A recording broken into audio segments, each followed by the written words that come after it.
ஒரு பிரதர் வந்து ஏற்கனவே ஒரு பெண் குழந்தை பிறந்துச்சு, ரெண்டாவது ஒரு பெண் குழந்தை பிறந்துச்சு.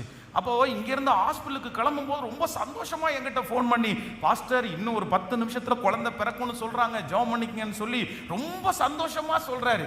சரி அப்படின்னு சொல்லிட்டு ஜெபம் பண்ணியாச்சு. 10 நிமிஷம் ஆயிடுச்சு, 15 நிமிஷம் ஆயிடுச்சு, அரை மணி நேரம் ஆயிடுச்சு, ஃபோன் வரல. அரை மணி நேரம் தாண்டி ஒரு ஃபோன் கால் வருது. டப்புன்னு கையில் எடுத்து, பிரதர் அப்படின்னா, சோகமா, பிரதர் குழந்தை பிறந்துச்சு பாஸ்டர் அப்படின்னாரு.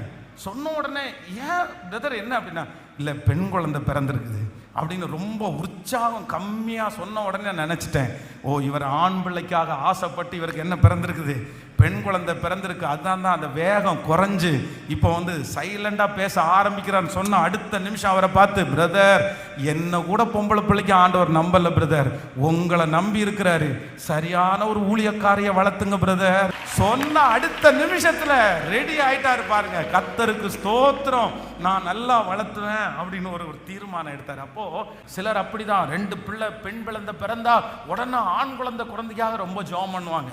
நீங்க ஆண் பிள்ளைக்காக ஜெபம் பண்றது தப்புன்னு சொல்லல, ஆனா அது மாத்தி பிறந்துச்சுன்னா நீங்க அப்செட் ஆகாம இருக்கிறது ஆண்டவருடைய பிள்ளை. எந்த குழந்தைய கொண்டு என்ன கர்த்தர் செய்ய போறாருன்னு அவருக்கு மட்டும்தான் தெரியும். பிள்ளைகள் கர்த்தரால் வரும் சுதந்திரம், கர்ப்பத்தின் கனி அவரால் கிடைக்கும் பலன். எந்த பிள்ளைய கர்த்தர் உங்களுக்கு தர்றாரோ அந்த பிள்ளைய கர்த்தர் ஆசீர்வதிக்கிறவர். அது உங்களுடைய மன விருப்பத்தின்படி இருக்கலாம், உங்களுடைய மன விருப்பத்தின்படி இல்லாமல் இருக்கலாம். உங்க விருப்பத்தின்படி பிள்ளைய கொடுக்கிறவர் கர்த்தர் அல்ல, அவர் கொடுக்கிறவர். அவருக்கு தெரியும் உங்க பிள்ளைய திருப்தியாய் சந்தோஷமாய் வளர்க்க வேண்டியது ஆண்டவருடைய பிள்ளைகளுக்கு கடமை. வேதம் சொல்லுகிறது, கர்த்தருடைய பார்வையிலே ஆண் என்றும் இல்லை பெண் என்றும் இல்லை, 2 பேரும் கர்த்தருக்கு சமமானவர்கள், 2 பேரும் ஒருத்தருக்கு ஒருத்தர் பிரயோஜனமானவர்கள். ஒரு தாய் இல்லாமல் ஒரு பிள்ளை உண்டாக முடியாது, அதே நேரத்தில் தகப்பன் இல்லாமல் ஒரு குடும்பம் நடத்த முடியாது. அதனால 2 பேரும் சரிசமமானவர்கள். யாராவது ஒருத்தர் இந்த சத்தத்தை கேட்கிறவர்கள் வந்து மனைவிய பெண் குழந்தை பெத்தாங்கன்னு திட்டுனீங்க, ஆண் குழந்தை பெற்றாங்கன்னு திட்டுனீங்க, நீங்க கர்த்தருக்கு கணக்கு கொடுக்கணும்.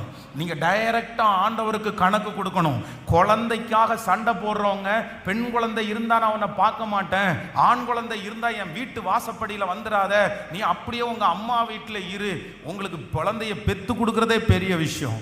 அதுல வந்து எவ்வளவு பெரிய போட்டி, எனக்கு அதுதான் வேணும் இதுதான் வேணும், இது இல்லைன்னா நான் வந்து குடும்பம் நடத்த மாட்டேன், அது இல்லைன்னா இது, எப்படி பேசுவீங்க நீங்களாம்? ஒரு ஆவிக்குரிய பிள்ளைகளா?